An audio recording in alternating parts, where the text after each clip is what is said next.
आपने अक्सर सुना होगा 6 to 12 मंथ्स में कई बार रेस्टोरेंट्स बंद हो जाते हैं। आज हम बात करने वाले हैं restaurant, cafe, cloud kitchen, bakery, fine dine, इन सारे मॉडल्स की आखिर क्या वो रीजन है जिसके कारण most of the restaurants 6 to 12 months के टाइम पीरियड को सर्वाइव नहीं कर पाते हैं और पहले ही साल में फेल हो जाते हैं, उनको बंद करना पड़ता है। एंटरप्रेन्योर्स और इन्वेस्टर्स को बहुत बड़ा लॉस उठाना पड़ता है। आखिर कौन से वो 5 मेजर पॉइंट्स हैं जिनका वो ध्यान नहीं रखते? आइए, मेरा नाम है आदर्श मंगराज, आप देख रहे हैं शेशियट किचन्स कंसल्टिंग, जहां हम बात करते हैं restaurant, cafe, cloud kitchen, bakery, fine dine business को ग्रो करने के बारे में। चलिए शुरू करते हैं। तो पहला रीजन है, अक्सर लोग दूसरों को देख करके बहुत लेवल हो जाते हैं, यानी दूसरों का बिजनेस ग्रो करता हुआ भीड़ को देख करके बहुत इंस्पायरिंग लगता है, ल्योरिंग लगता है और लगता है कि अगर यार अपनी भी ऐसी एक दुकान होती जहां इतना गले में कैश आ रहा होता तो मजा आ जाता। और इसी थॉट को लेकर के लोग पैसे लगा देते हैं, इन्वेस्ट करते हैं। यही हमारा पहला पॉइंट छुपा है, which is lack of market research. Problem कहाँ है? प्रॉब्लम सबसे पहले कि अगर आपने कोई कुजीन फाइनल करा,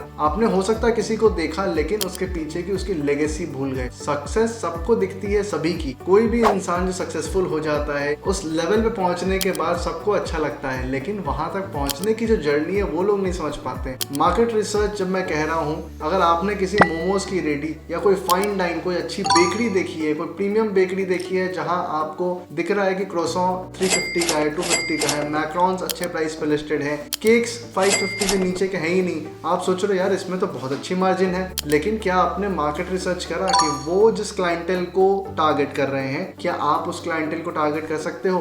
आपको चाहिए अपने गले में कैश, और यही प्रॉब्लम है, यही आती है गैप एक्सपेक्टेशन की और रियलिटी की। हो सकता है आप जिस लोकेशन में खोलना चाहो वहां पे केक्स के डिमांड 200 से 250 में हो, 300 से 400 में हो, कुछ भी हो सकता है। बट द पॉइंट इज, आपने किसी और को देखा, ऐसा सपने बनाने लग गए कि आपको बिजनेस आ जाएगा। तो इसका सोल्यूशन क्या है? आपको मार्केट रिसर्च करनी है सबसे पहले। मार्केट रिसर्च के लिए मार्केट में बहुत सारे टूल्स हैं, इसके बारे में हमने अपने वीडियोस में कई बार डिस्कस करा है, आप वो जा करके देख सकते हैं हमारे प्लेलिस्ट से। बट मार्केट रिसर्च किए बिना किसी का बिजनेस देख करके आपको बिजनेस में नहीं आना, ये एक बहुत बड़ा रीजन है क्यों रेस्टोरेंट फेल हो जाते हैं 12 महीने के अंदर और 1 साल में सर्वाइव नहीं कर पाते इंडस्ट्री में। दूसरा बहुत बड़ा रीजन है पुअर फाइनेंशियल मैनेजमेंट। लोग अक्सर सोचते हैं कि अगर रेस्टोरेंट को स्टार्ट करने में 25 लाख रुपए लगते हैं, 50 लाख रुपए लगते हैं, अलग अलग मॉडल्स हैं, तो 25 लाख का एक अलग सेटअप होगा, यानी कि जो स्पेस लिमिटेशन होगी वो अलग होगी, जो थीम और डेकोर होगा वो अलग होगा, 50 लाख के सेटअप का अलग होगा, 2 CR के सेटअप का अलग होगा, उसमें अल्कोहल लाइसेंस भी इंक्लूड हो सकता है,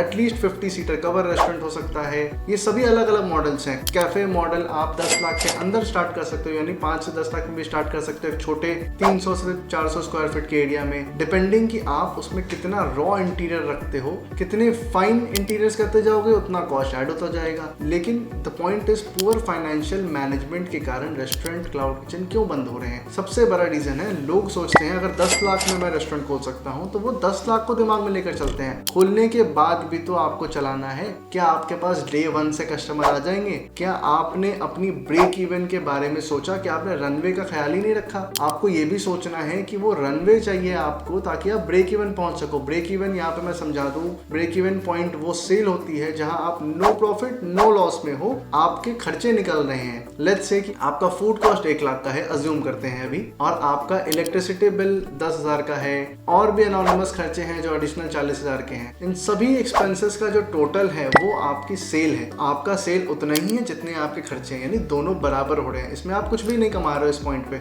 या आपका जो व्हील है वो ऑटोमेटिकली टर्न होने लग गया, अब आपको एक्स्ट्रा पुश देने की जरूरत नहीं है। यहाँ से जो आपकी एडिशनल सेल होगी वो आपकी प्रॉफिट में काउंट होगी, प्लस आप इकोनॉमीज ऑफ स्केल की तरफ जाओगे, यानी और एक्स्ट्रा मार्जिन ऐड होते जाएंगे, एफिशिएंसी ऐड होती जाएगी। हम बात कर रहे हैं पुअर फाइनेंशियल मैनेजमेंट की। तो लोग 10 लाख रखते हैं, 10 लाख में रेस्टोरेंट खोलते हैं, आगे का सोचते ही नहीं। फिर जब आगे खर्चे आने लगते हैं, जैसे कि मार्केटिंग की, इन्वेंट्री की, इन सभी खर्चों के लिए तो वो तैयार ही नहीं थे। पैसे आपके 1, 2, 3 महीने वो बर्दाश्त कर लेते हैं, थोड़े डेट में चले जाते हैं, चौथे, 5वें, 6ठे महीने, और इवेंचुअली 6th मंथ के एंड तक वो बिल्कुल ही गिव अप कर चुके होते हैं, हिम्मत टूट चुकी होती है। पुअर फाइनेंशियल मैनेजमेंट के कारण मेजॉरिटी रेस्टोरेंट्स बंद होते हैं, पार्टनर्स में लड़ाई हो जाती है, क्लैश हो जाता है, कॉन्फ्लिक्ट ऑफ इंटरेस्ट आ जाता है कई बार इन्वेस्टर्स और एंटरप्रेन्योर्स में। इसको आपको बैलेंस करना बहुत इंपॉर्टेंट है। अक्सर अगर आप इन्वेस्टर्स के साथ काम करेंगे, क्योंकि वो सीजन होते हैं, सीजन यानी कि एक्सपीरियंस होते हैं, इसलिए वो आपको पहले ही आपका रनवे पूछेंगे, आपके नेक्स्ट 2 इयर्स 5 इयर्स का प्लान पूछेंगे,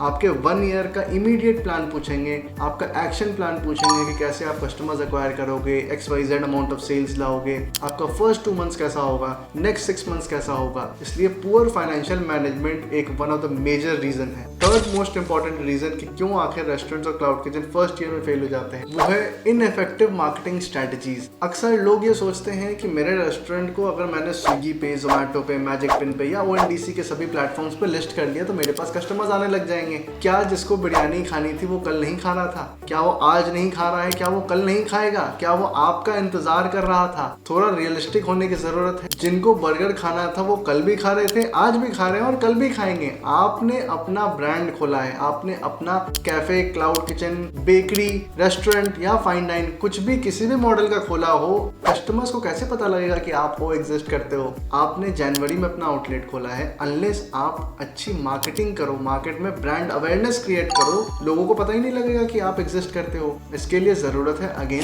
फंडिंग की, थोड़ी बजट एलोकेट करने की मार्केटिंग पे। और क्या कोई एक फिक्स मार्केटिंग का तरीका है? अगर आप किसी भी मार्केटर से बात करो, अच्छे एक्सपीरियंस मार्केटर से, मार्केटिंग का कोई एक सेट फॉर्मूला, एक सेट प्रोटोकॉल, एक सेट गुरु मंत्रा नहीं है। कुछ ट्राइड एंड टेस्टेड प्रैक्टिसेस हैं, लेकिन क्या वही सेम मॉडल आपके लिए काम करेगा? क्या वही सेम मॉडल सभी के लिए काम करेगा? नहीं, इम्पॉसिबल है। क्लोज मैन्युफैक्चरर के लिए अलग, फैक्ट्री के लिए, कैफे के लिए, क्लाउड किचन के लिए, बेकरी के लिए, फाइन डाइन के लिए, आपके रेस्टोरेंट के लिए एक अलग प्रोटोकॉल, अलग मॉडल की जरूरत है।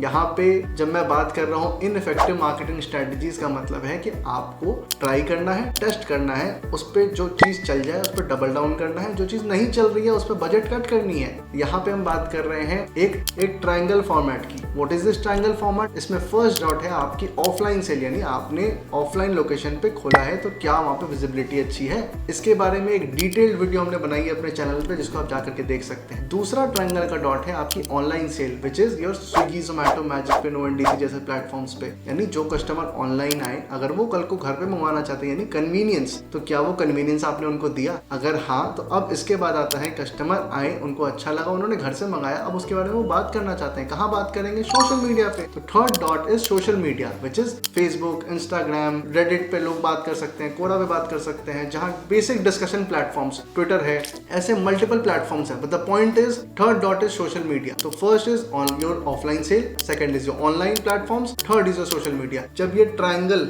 कनेक्ट होते हैं तो आपको बिजनेस में अच्छी ग्रोथ दिखेगी। अब क्या मैंने इन 3 ट्रायंगल में से किसी एक पे एम्फसाइज करने को बोल रहा हूँ? नहीं, मेरा कहना है इन तीनों को साथ लेकर चलना होगा आपको। सोशल मीडिया कहने का मतलब है कि आपको कई बार गूगल पे भी ऐड रन करने हैं। ऐसा नहीं है कि किसी एक को ज्यादा इंपॉर्टेंस देनी है, but the point is major restaurants और बिजनेसेस बंद होते हैं क्योंकि वो मार्केटिंग पे अच्छे से फोकस नहीं करते हैं। फोर्थ मोस्ट इंपॉर्टेंट रीजन है इनकंसिस्टेंट क्वालिटी और कस्टमर सर्विस। स्टार्टिंग में जब रेस्टोरेंट खुलता है, फॉर एग्जांपल अगर आप गाजर का हलवा बना रहे हो, अक्सर लोग ये गलती करते हैं कि स्टार्टिंग में कस्टमर्स एक्वायर करने के लिए, दिल जीतने के लिए उस गाजर के हलवे को देसी घी में बनाते हैं और eventually 6 months down the line वो अपने प्रॉफिट मार्जिन को एक्सपैंड करने के लिए, थोड़ा एक्सटेंड करने के लिए, वो देसी घी कब रिफाइंड डालडा, वनस्पति में बदल जाता है ये पता ही नहीं लगता। और ये चीज आपको लगती है कि आप प्रॉफिट मार्जिन एक्सपैंड कर रहे हो क्योंकि आप लगातार कस्टमर्स एक्वायरिंग मोड में हो, लेकिन कुछ कस्टमर्स आपके जो डे 1 पे आए थे, सेकंड मंथ में थे, वो छूटते चले जा रहे हैं। आप किसी एक लोकेलिटी में अगर हो,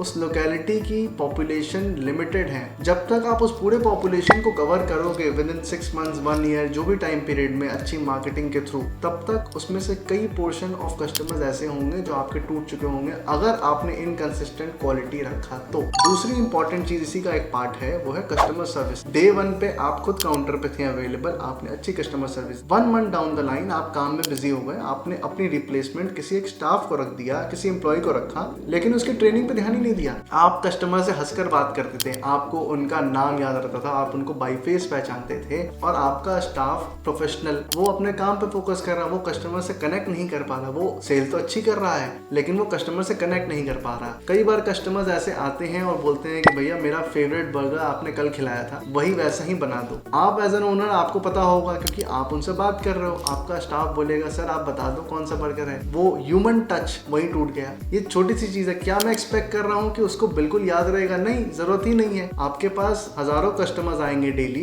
आपके स्टाफ को याद नहीं रहेगा, ये इम्पॉसिबल है। लेकिन इसके लिए आप लगा सकते हो सॉफ्टवेयर जो कस्टमर के मोबाइल नंबर एंटर करते हैं उनकी ऑर्डर हिस्ट्री दिखा दे। आपको जरूरत है स्टाफ को अच्छे से ट्रेन करने की, ऐसे सॉफ्टवेयर यूज करने की जो ये काम को ईजी कर सके। अगर आप अपने ही जितनी एफिशिएंसी अपने स्टाफ से एक्सपेक्ट करोगे तो वो भी इम्पॉसिबल है, क्योंकि आपका स्टाफ, आपके एम्प्लॉइज जितनी भी अच्छी ट्रेनिंग हो वो आपको रिप्लेस नहीं कर सकते हैं ऑब्वियसली, लेकिन आप उनका जीवन आसान बना सकते हो ऐसे सॉफ्टवेयर और टेक्नोलॉजी का यूज करके। ये चीजें आपकी इनकंसिस्टेंट और बैड कस्टमर सर्विस के गैप को फिल कर सकते हैं। ये भी एक बहुत इंपॉर्टेंट और बहुत बड़ा रीजन है क्यों फर्स्ट ईयर ऑफ बिजनेस में रेस्टोरेंट, क्लाउड किचन जैसे बिजनेस बंद हो जाते हैं। Fifth most important reason, dependence on aggregators. इसके बारे में हमने पहले भी बात करा था सेकंड पॉइंट में, बट अगर आप सोलली रिलाई करोगे एग्रीगेटर प्लेटफॉर्म्स पे, विच इज स्विगी, जोमैटो जैसे प्लेटफॉर्म, तो वो उनकी भी सर्वाइवल है, उनको भी कॉस्ट पे करने हैं, वो आपसे कमीशन चार्ज करेंगे। आपको फूड कॉस्ट निकालनी है, मैन पावर कॉस्ट है, इलेक्ट्रिसिटी है,